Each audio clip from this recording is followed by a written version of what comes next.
In the spring of 1943, in the skies over a river delta in southern Russia, a Soviet pilot pointed the nose of his fighter at a German Messerschmitt and fired a single shell the size of a man's fist straight through the spinning propeller. The Messerschmitt did not just fall, it came apart in the air. The pilot's name was Alexander Pokryshkin. By the end of the war, he would be credited with 59 confirmed kills, second only to one other man in the entire Soviet Air Force. And the plane he flew while he did it was not Russian. It was not German. It was American. Here is the part that almost nobody outside of Russia talks about. That American fighter, the Bell P-39 Airacobra, had already been thrown away by the people who built it. The United States Army did not want it for the main fight. The British took one look and shipped theirs off. Two of the most powerful air forces on Earth had handled this exact airplane and decided it was not good enough. The Soviets took the reject, and in their hands, over the next 2 years, that reject became one of the deadliest fighter platforms of the entire Eastern Front. So, how does a plane fail two air forces and then turn around and produce the highest-scoring ace ever to fly an American aircraft? The answer is part physics, part geography, and part raw human skill. And it starts in a factory in Buffalo, New York. The Bell Aircraft Company built the Airacobra to be different on purpose. Most fighters of the day put the engine up front, in the nose, where you would expect it.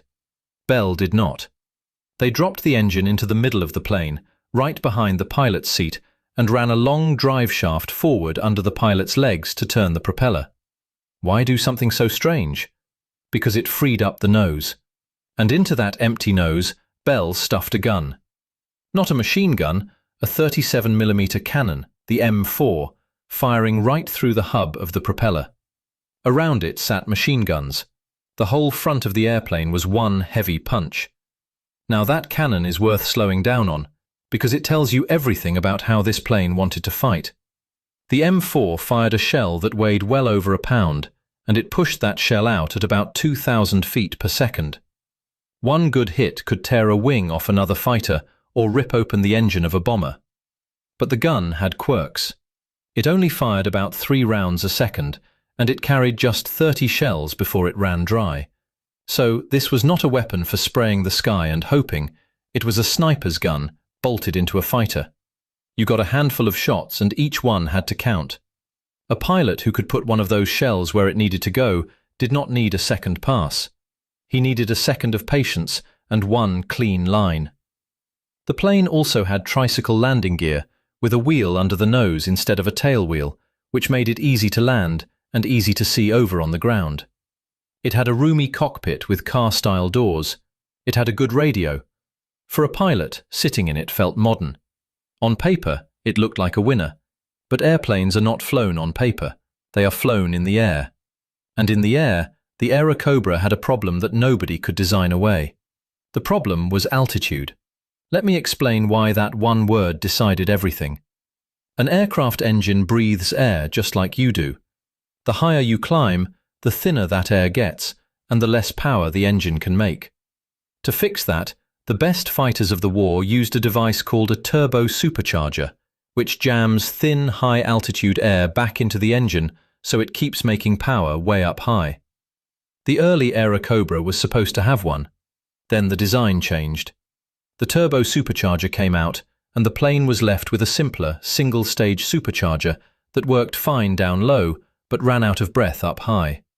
The Allison engine had what engineers call a critical altitude, the height where it stopped making full power. On the production Airacobra, that ceiling sat somewhere between roughly 12 and 15,000 feet. Push past about 17,000 feet, and the power fell off a cliff. Climb higher than that, and the Airacobra turned sluggish, like a sprinter trying to run up a mountain with a bag over his head. There was a second problem, and this one scared pilots. Remember that engine sitting in the middle of the plane, behind the pilot? That heavy weight in the back shifted the plane's balance toward the tail. Once a pilot fired off all that cannon ammunition in the nose got lighter and the balance got worse. The plane became prone to a vicious spin, a flat, twisting fall that was hard to recover from. Some pilots died learning that lesson. So now picture the war the Western Allies were fighting in 1941 and 42. Over Britain and Western Europe, air combat happened high. Bombers cruised at 20,000 feet and above. Fighters fought up there to protect them or to kill them. That high, thin air was exactly where the Airacobra fell apart. The British found this out the hard way. The Royal Air Force received their Airacobras and put them into a frontline squadron in September of 1941.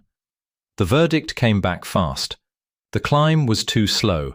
The performance at altitude was a disappointment. And that spinning habit made test pilots nervous. The British flew a handful of combat missions and then pulled the plane from frontline service almost immediately. The Americans reached a similar conclusion for the European fight. The plane that was supposed to be a frontline fighter got pushed towards secondary roles. Two air forces, same airplane, same answer. Not good enough for the war we are fighting. And that is where most airplane stories end.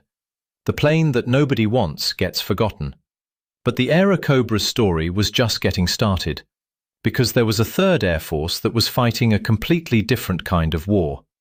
Far to the east, the Soviet Union was locked in the largest land war in human history against Nazi Germany. And the air war over that front did not look like the air war over Britain. It was not a high-altitude duel between bombers and interceptors. It was a low and dirty brawl fought down where the ground war was happening. Soviet aircraft spent their time supporting troops, attacking tanks, strafing columns, and protecting their own ground attack planes. Most of that work happened at low and medium altitude, often below 10,000 feet. And down there, the Airacobra's fatal weakness simply did not matter. Think about it. The plane lost its power up where the air thinned out. On the Eastern Front, a lot of the fighting never went that high in the first place. Down low, the Airacobra was fast, it was sturdy, it had that brutal nose cannon, and it had a good radio so pilots could actually coordinate. The exact plane the British called a disappointment was in the Soviet sky close to ideal. Therefore, the West's reject started flowing east, and it flowed in numbers that are honestly hard to believe. When production finally ended, Bell had built 9,558 Airacobras. Of those, 4,773 were sent to the Soviet Union. That is roughly half of every Airacobra ever made, handed to a single ally. The P-39 made up about 1/3 of all the Lend-Lease aircraft the Soviets received. No other country flew so many. Getting them there was its own kind of epic. The planes traveled two main roads to the front, and neither one was easy. The first was the route across the top of the world, the one the Soviets called Alsib, short for Alaska to Siberia. American pilots flew the fighters up to Fairbanks, Alaska. There, Soviet ferry pilots took over for a run of nearly 4,000 miles, from Fairbanks all the way to Krasnoyarsk deep in Siberia. They crossed empty tundra and frozen mountains in cold so brutal that metal turned brittle and engines fought to start. There were almost no places to set down if something went wrong. Along that route, there were close to 300 accidents, and more than 100 people died just moving the planes before a single shot was fired in anger. Around 2,600 Airacobras made that crossing. The second road came up from the south. About 2,000 more were packed into crates, shipped to Iran, then assembled, inspected, and flown north over the Persian corridor towards Soviet bases beyond the Caucasus Mountains. Boat, then crate, then wrench, then wing. In fact, one of the most famous units in this whole story, Pokryshkin's own regiment, was pulled off the line and sent down to Iran early in 1943 to pick up its new Cobras, then flown back to the front in April, right as the biggest fight of its life was beginning. By the time these planes reached the men waiting for them, they had already earned a name. The pilots did not call it the Airacobra. They called it the Cobra Stochka. It is a tender little word, something like dear little cobra. Some used Kobrushka, little cobra. You do not give a tender nickname to a plane you hate, you give it to a plane you trust with your life. So the question becomes, What did the Soviets do with it that the British and Americans could not? And the answer has a name. Alexander Ivanovich Pokryshkin. Pokryshkin was not a born golden boy of the Air Force. When his flying school was shut down in the early 30s, he came out the other side trained as an aircraft mechanic, not a pilot. He had to fight and claw his way back into a cockpit. He was a man who understood machines from the inside out before he ever flew one. He was stubborn, he was analytical, and he had a habit that made his superiors deeply uncomfortable. He thought the official Soviet fighter tactics were wrong, and he would not keep quiet about it. And his first day of real war nearly ended his story before it started. On the day Germany invaded, in the chaos of that opening morning, Pokryshkin spotted an aircraft, dove on it, and shot it down. Then he saw the red stars under its wings. He had just destroyed a Soviet bomber, a brand new type so secret that the fighter pilots had never been told what it looked like. He had to swerve in front of his own comrades to stop them from killing more of their own side. It was a horrifying lesson in how confused, how unready the Soviet air arm was in those first hours. Most men would have buried their head and followed orders after that. Pokryshkin did the opposite. He started keeping notebooks. After every fight, his and his friends, he wrote down what happened. Who attacked from where? Who lived? Who died? And why? Slowly, those notebooks became an argument. And the argument was that everything the Red Air Force was teaching about air combat was getting people killed. In the early days of the war, Soviet fighter doctrine was old-fashioned. Pilots flew in tight, slow groups and fought turning duels, circling and circling to get behind an enemy. The Germans had moved past that. They fought fast and high, diving in, firing, and climbing away before anyone could turn on them. Pokryshkin watched the Germans win with their method and watched his own friends die with the old one. So he tore the old rulebook apart and wrote his own. He boiled it down to 4 words that Soviet pilots would repeat for the rest of the war: height, speed, maneuver, fire. The idea was simple to say and hard to do. Climb higher than your enemy before the fight. Use that height to build tremendous speed in a dive. Use that speed to set up one clean attacking move. Then fire, kill, and zoom back up to do it again. Never get dragged down into a slow turning fight where you become an easy target. He paid a real price for saying it out loud. For pushing tactics his commanders called reckless, Pokryshkin was grounded. He was reassigned to busy work. At one point, they took away his Communist Party card, which, in the Soviet Union of that era, was close to a sentence of disgrace. And a court-martial was actually scheduled. The man who would become the most decorated fighter pilot of his nation nearly ended the war on charges for the crime of being right too early. And here is why the Airacobra fit Pokryshkin's method like a glove. It was fast in a dive. It was rugged enough to take the strain. And that 37mm cannon meant he did not need a long burst to score. One pass, one heavy shell, one kill. Height, speed, maneuver, fire. The plane the West threw away was built, almost by accident, for exactly the way Pokryshkin wanted to fight. By early 1943, all of this was about to be tested in one of the fiercest air battles of the entire war. And if you are enjoying this story of how the underdog plane found its moment, take a second to subscribe, because the channel digs into the weapons and the men behind them every week. The place was the Kuban. It is a region of southern Russia, a stretch of river delta and farmland near the Black Sea, where the German army was clinging to a bridgehead as the tide of the war began to turn against them. Both sides understood that whoever controlled the sky over the Kuban controlled the ground battle below it. So both sides threw everything they had into the air. The numbers were staggering. The Germans massed around 900 aircraft over the sector, including some of their very best fighter units, flying the latest Messerschmitt Bf-109G models and the deadly Focke-Wulf 190. Among those units was Jagdgeschwader 52, the home of some of the highest-scoring fighter pilots in history. The Soviets started with around 600 aircraft and rushed in more until they had over 1,100. The fighting opened on the 17th of April 1943, when the German army tried to crush a stubborn Soviet beachhead clinging to the coast, and the air above it caught fire.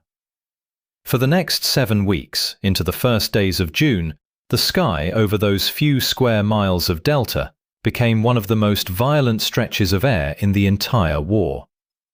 The main Soviet air commander of the sector said that on some days he could watch an aircraft fall out of the sky every 10 minutes. On the worst days, as many as 100 separate air battles raged over the same patch of ground. And it was here, over the Kuban, that Pokryshkin and his squadron mates in the 16th Guards Fighter Aviation Regiment turned theory into slaughter. They flew the Airacobra. They flew it Pokryshkin's way, and they introduced a new formation that became famous as the Kuban ladder. Picture it like a set of shelves stacked in the sky. Instead of bunching all the fighters at one altitude, Pokryshkin spread them out, one group above the next, each with a clear job and a clear patch of sky.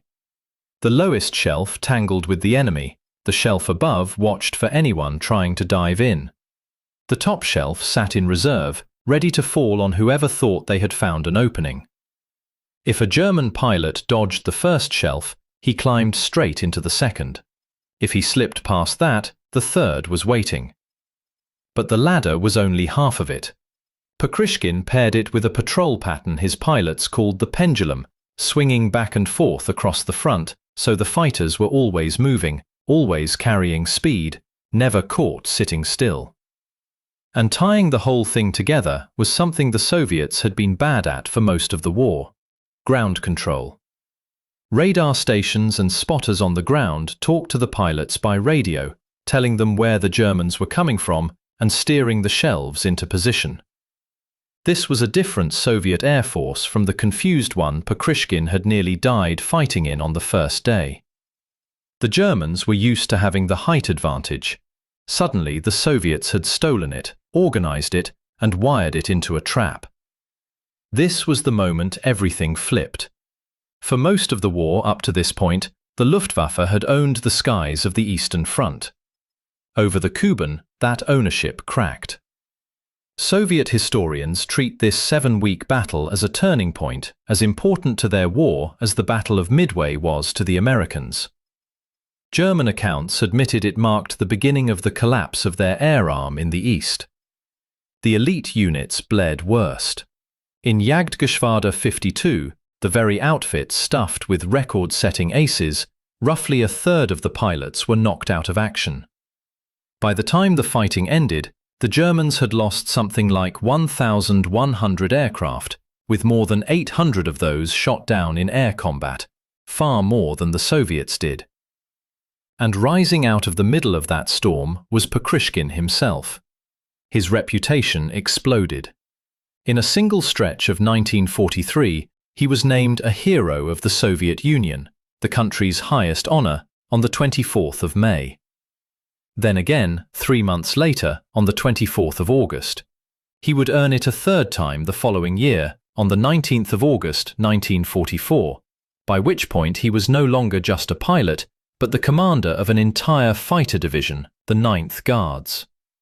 He was the first man in the entire Soviet Union to receive that honor 3 times. The mechanic who lost his party card had become the most celebrated airman his country ever produced. Other pilots became legends in the same machine.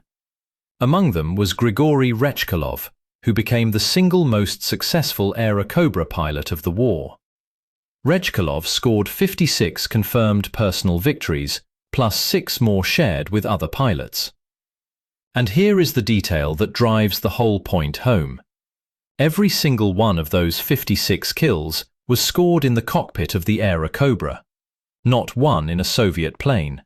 All of them in the American fighter that 2 Western Air Forces had handed back as not good enough. Now think about what that actually means. The highest-scoring Soviet ace, Ivan Kozhedub, topped the list with 62 victories, and he flew Soviet-built fighters. But right behind him sat Pokryshkin at 59, flying an American Airacobra. The most prolific Airacobra pilot of all, Rechkolov, flew the same plane to 56. The plane that the United States and Britain had decided was not good enough for the front had produced the deadliest pilots their largest ally put into the air. It is worth stopping to be clear about what this story is and is not. This is not a story about American factories winning the air war for the Soviet Union. The Soviets built their own excellent fighters, the Yakovlevs and the Lavochkins, and they flew them in huge numbers. The Airacobra was one tool among many. What makes the Airacobra special is the irony at the heart of it. The same qualities that made Western pilots reject the plane, its weak high-altitude performance and its tricky handling, simply did not matter in the war the Soviets were fighting.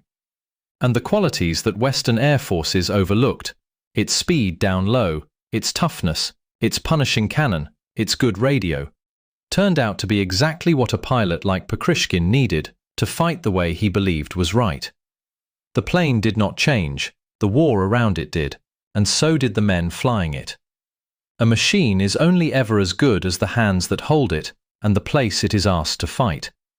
Put the Airacobra in the high, cold skies over Germany, and it was a disappointment.